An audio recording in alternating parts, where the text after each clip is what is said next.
Welcome to WhiskyCast, cask strength conversation featuring news and interviews from the world of whiskey. I'm Mark Gillespie. This is episode number 956 for June 14th, 2022. Coming up in a few minutes. You know, we talk about supply chain issues, and what is the next big story is just input prices. The prices of everything is going up.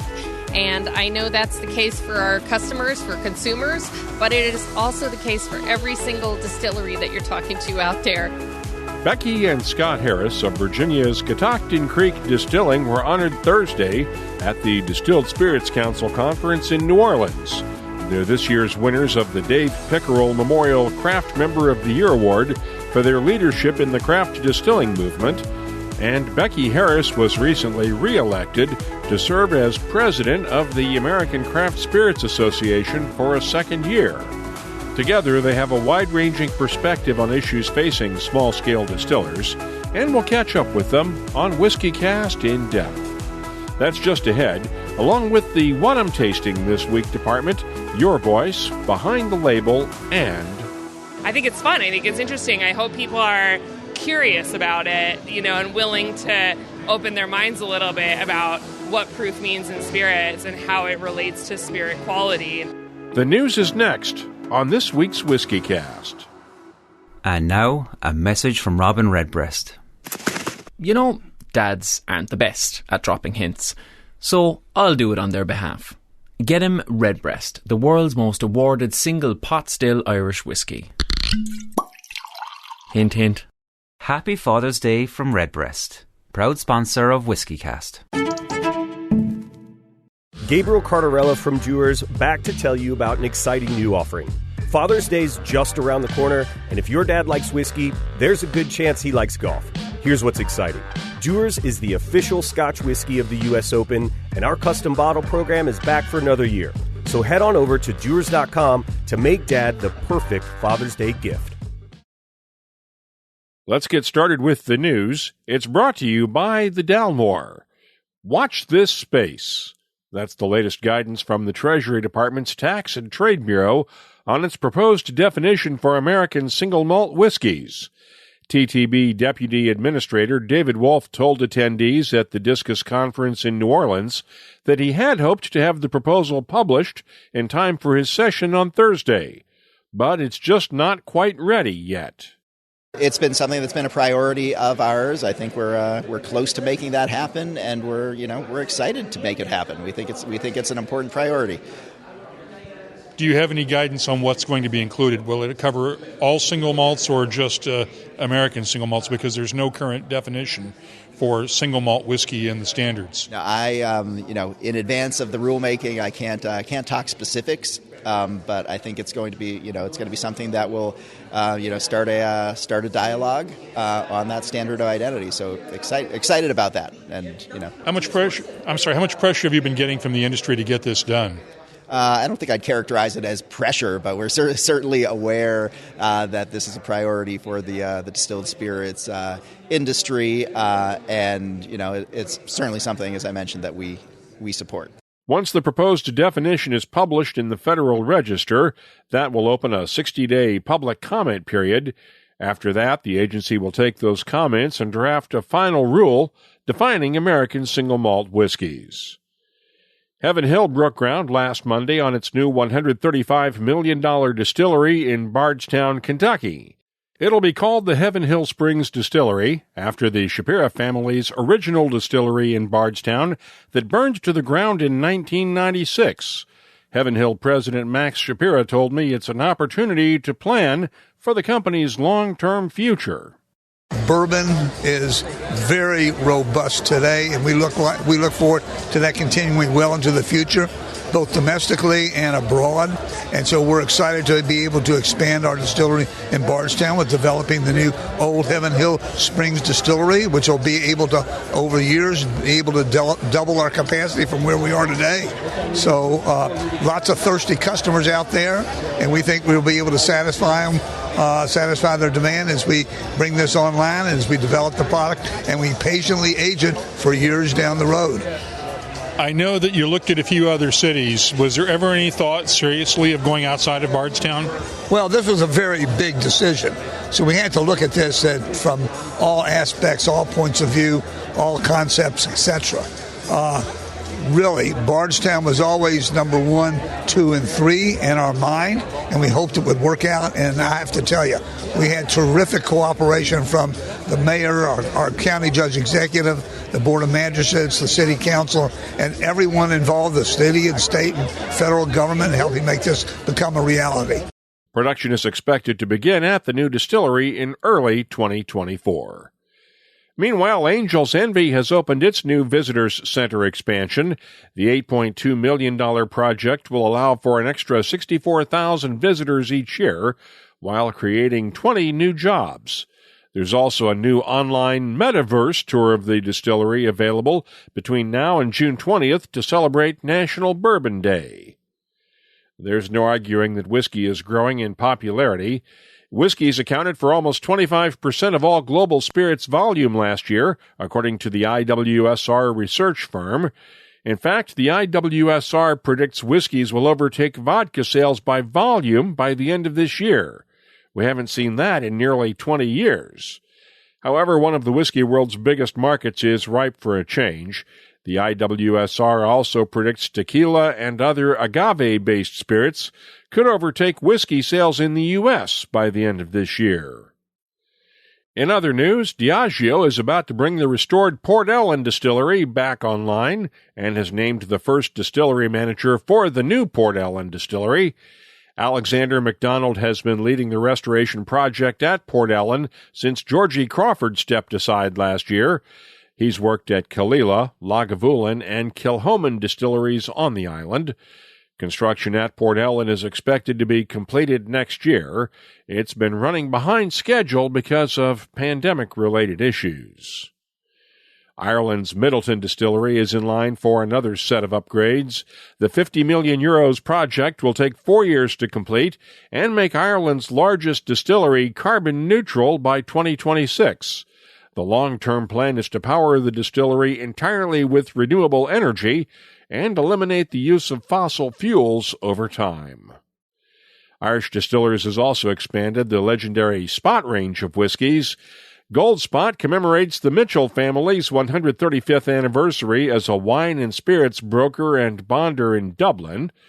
Of course, the Mitchells created the Spot range by taking casks of maturing whiskey from the John Jameson and Sons distillery and marking them with paint to signify their ages.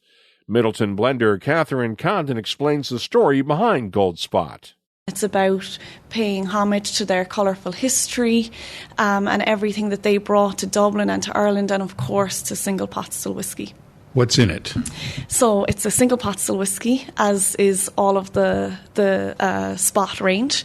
It's a 9-year-old whiskey, and it's made up of American bourbon barrels or Oloroso sherry casks. There's Bordeaux wine casks in there, and there's also the inclusion of port pipes. Gold Spot made its debut Friday at Whisky Live Dublin and will go on sale starting this week with a recommended retail price of €120 a bottle. Finally, scientists at Purdue University have come up with a new way to prove the authenticity of whiskeys. They've developed a silk tag with a QR-like code that can be scanned through the bottle using a smartphone. Now, this has much more real-world applications than just verifying whiskeys. Since many medicines contain trace amounts of alcohol, proving that the tags can stand up under much higher concentrations of alcohol helps show their versatility in the medical world. The tags are also edible, meaning you won't suffer any ill effects if you were to accidentally drink one. You can keep up with the latest whiskey news all week long at WhiskyCast.com and on our social media feeds. The news is brought to you by the Dalmore. Hello, Richard Patterson here, Master Distiller, Master Blender for the Dalmore. You know, whenever the team and I are in the world sharing our exceptional single malt, we like to keep in touch with Mark Gillespie and the latest news from WhiskyCast. This week's episode is out a couple of days later than usual. because I tested positive for COVID after returning from the Distilled Spirits Council conference in New Orleans. I'm self-isolating at home, and that means our plans for a special Thursday night edition of Happy Hour Live from the Dewar's U.S. Open party in Boston have now been canceled. And I don't know whether I'll be up to hosting a live show instead on Friday, so our Happy Hour Live webcast will return next Friday, June 24th, at 5 p.m. New York time on the WhiskyCast YouTube channel, our Facebook page, Twitter, and Twitch.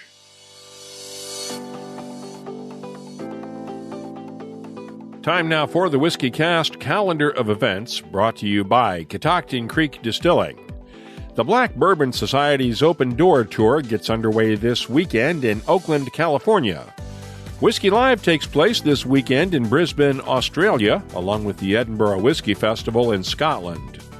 Louisville's Fraser History Museum hosts a Michter's Speakeasy Night June 23rd, and the Aaron Malt and Music Festival is the weekend of June 24th through the 26th. Finally, the Stoke-on-Trent Whisky Festival is set for June 25th at King's Hall in Stoke-on-Trent, England. If you're organizing a whiskey festival, tasting, or any other whiskey-related event, let us know about it. We'll add it to the searchable calendar at whiskycast.com. It's brought to you by Catoctin Creek Distilling, makers of the Virginia Rye Whiskey. You'll find their Roundstone Rye at fine whiskey shops in 26 U.S. states and 3 continents, and online. Visit the new buyvirginiarye.com site for more details, and please drink responsibly. There's no better gift for Father's Day than a great bottle of Scotch whiskey. Many of the values that Dad teaches are the same ones that go into making a great Scotch. Things like patience, hard work, attention to detail, and pride in a job well done. For those dads that are into golf or whiskey, give them a custom bottle of Dewar's, the official Scotch whiskey of the U.S. Open. This year, the 122nd U.S. Open will be held June 16th through 19th at the Country Club in Brookline, Massachusetts, with the final round on Father's Day. That makes Dewar's an extra special gift. Why stop there? Show even more love with a custom bottle of Dewar's 12-year-old, 15-year-old, or 18-year-old. Visit Dewar's.com, get personalized labels and custom bottles delivered right to your door. Do it now, though, because Dad also taught you to be on time. WhiskyCast In-Depth is brought to you by Mortlock and the Classic Malts lineup.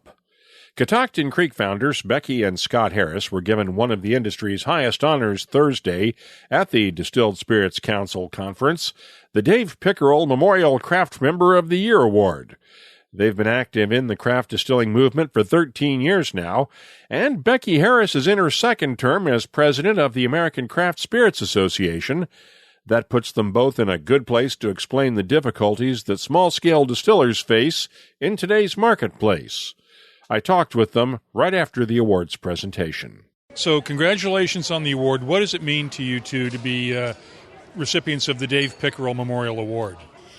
For me, that was just really something because I just still have such fond memories of Dave and of the stories he told, of the history he held and he walked. And, you know, as a craft distiller and someone who knew him, I keep thinking to his legacy and the fact that, you know, as this industry grows, there are more and more people who will not have known him. And I'm just so excited to have forever our name associated with his, as he was such a giant in the industry. Scott? Yeah, I'm remembering back to my fond memories of Dave. You know, he was such a congenial person to work with and yet so gifted and talented. When we first started working with him, he was in charge of the distillations at Mount Vernon. And since we're close to Mount Vernon, we would be invited down to come and be part of those. And so I got to go the first time. And then the second year that they were doing it, I thought it would be cool for Becky to go down. And so I was talking to Dave and saying, you know, she's really smart. She's a chemical engineer. She's doing all this. You know, could she come down and help you with the distillations? And he looked at me and he says, you sound like you're trying to sell me a horse. Like, he was like so down to earth. He's like, of course she can come, you know, bring her down and I'd be happy to talk to her all the whole week. And so that was just the congeniality of Dave Pickerell that really, you know, I think we really treasure. Give me a sense, Becky, and we'll put your ACSA hat on for a second here. What difficulties are craft distillers facing in 2022 as we come out of the pandemic? Whoa, yeah, it's a tough time. It really is. I talk to probably hundreds of distillers a year in my capacity as president, just kind of tapping into what kinds of things are they looking for help with? What do they need help working on? And the biggest challenge, bar none, is market access. How do they connect with their customers? How do they get their customers to be able to get their products? And as the consolidation on the middle tier continues apace, it's and honestly, shelves are pretty darn full. How do small producers navigate that? And so our focus has been on how can we help our members, help independent small distillers to make progress in this area, and it's just been incredibly challenging. DTC is absolutely part of the picture, but there are going to be other ways in which we really have to look at how do small companies navigate in this very crowded space. And so we're constantly working on what different ways can we advocate for our members to become sustainable businesses in the way that they operate. Give me a sense of how things have changed for you since the tariffs officially ended last week and you can now get back to exporting again. Yeah, I mean, we shipped out the day, I think, after the tariff announcement came out, we shipped out 1,000 cases to the EU and then another 100 or two to the UK recently. So, we are optimistic, but we're a little bit, honestly, starting back again from scratch, having been sort of hitting the knees for the past couple of years with those tariffs. So we're optimistic about the future. We can play on an even playing field now. But, we're ready to go.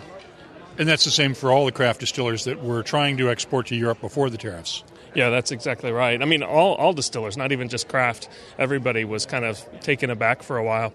And, sadly, the tariffs did exactly what tariffs do. It gave local, i.e. European, businesses a chance to get a foothold in there. So now you see there's makers in Europe making rye whiskey, makers in Europe making corn whiskey, and some even calling it bourbon, even though they're not supposed to. And that's given, a chance for that to come up and take market share from what should have been rightfully ours. On another note, how's the distillery expansion coming? Yeah, it's been really great. We've been moving along. It's just an incredibly challenging time as small producers. I mean, we talk about supply chain issues, and what is the next big story is just input prices. The prices of everything is going up.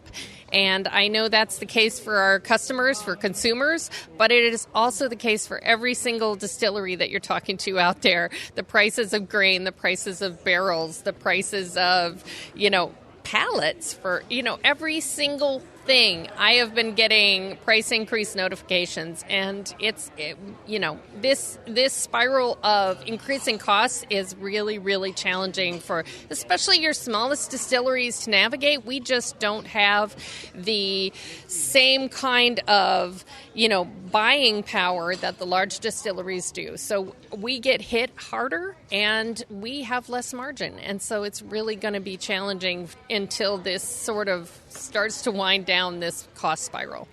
Is this a bigger problem than the supply chain issue was of the last 2 years?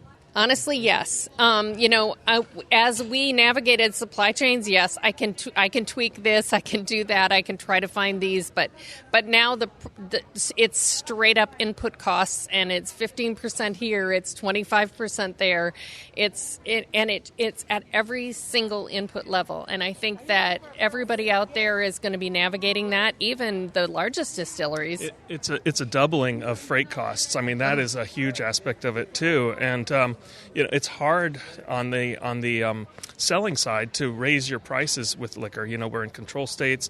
Our distributors don't really want to see price increases. So in a lot of cases, I think a lot of these craft distillers are simply just making less profit and getting thinner and thinner, which was already a pretty thin profit business anyway. So it's very challenging right now. Give me a sense of profit in terms of what craft distillers make per bottle. It's hard to say, because there's so many different models out there. But, if you were selling a $50 bottle of whiskey in Virginia, right away from that retail price, the craft distiller from Virginia is only getting about $22 of the $50. And so that's just the fact of selling liquor. You're getting less than half the retail price. So from that $22, then you've paid, a couple dollars of excise tax. You've paid for the glass, for the labels and all that. You probably end up with $7 or $8 in your pocket from a $50 bottle of whiskey. And that's not much. And that's getting pinched and squeezed. And a lot of people would think, well, $50 bottle of whiskey, the distiller's getting all that, and that's not the case, is it? No, it certainly isn't. And, that's really where the smallest producers really are the ones that are hit the most, because every single input, volume discounts matter. And most of us small producers do not get much in the way of volume. So we end up buying everything at the top of the price. It seems to me, and I've wondered about this for a number of years, whether it makes sense for small-scale distillers to band together and buy stuff in bulk to get a better buying power. Is that something that theoretically could happen, or is it just too competitive? It's a real challenge because so much of the look and feel of every one of your bottles out there, really branding is so important. People buy with their eyes before they ever taste the liquid, before they ever pick it up. And, having that special look and feel to your package is so important that, trying to find ways in which people can connect those kind of inputs and make them go, I really don't see it. And plus, so many of us work with, small growers, whether it be a family farm who grows our grain or, smaller cooperages. It just becomes more and more challenging to find ways you can band together and get discounts. Scott, can we see the possibility that inflation and these price increases at the input level may actually be more harmful for craft distillers than the FAT movement was a couple of years ago? Certainly, if they continue, I think so. It's hard to speculate, because I've heard some people saying that we're probably topping on inflation right now, and I'm going to put that out there because it does seem to say that things like that get amplify. Yeah, but the definitely it's squeezing profitability. Ultimately, what craft distillers, like everybody else, would have to do is raise prices, right? And that's furthering that inflationary trend. So a $50 bottle of whiskey becomes $55, $58, something like that, and that's where we don't want to go. But if this is an enduring thing, then we're going to have to do that. So that's something that we are very apprehensive of right now and hoping not to have to deal with. Let's end this on a positive note. What's good about craft distilling? It's never been, I will tell you this, it has never been a better time to be a whiskey drinker in this country. If you are out there, you will never have a better variety of product out there to try, with better stories, better engagement, and more and basically more choice than you've ever had. The biggest thing I see as a person who's working on advocacy is trying to connect consumers out there with all the things they want to try. I know the frustration of reading about something delicious you would love to get a bottle of and not being able to get a hold of it in your state. And so one of the things I'm most passionate about is making a modern spirits marketplace where folks can buy the products they want at a reasonable price and get them. And that's something that we have a long way to go right now, but I am bound and determined that even if it's a 10-year project, it's going to happen. Yeah, definitely. And not just whiskey. I mean, tequila, brandy, rum, Sotol. I mean, there's such a variety of world spirits that are coming online and that you can get access to. So, at the end of the day, the bright note here is the stuff we're making in this industry really tastes good, and that's a good thing. Other award winners: Dickel's Nicole Austin was named the Emerging Leader of the Year.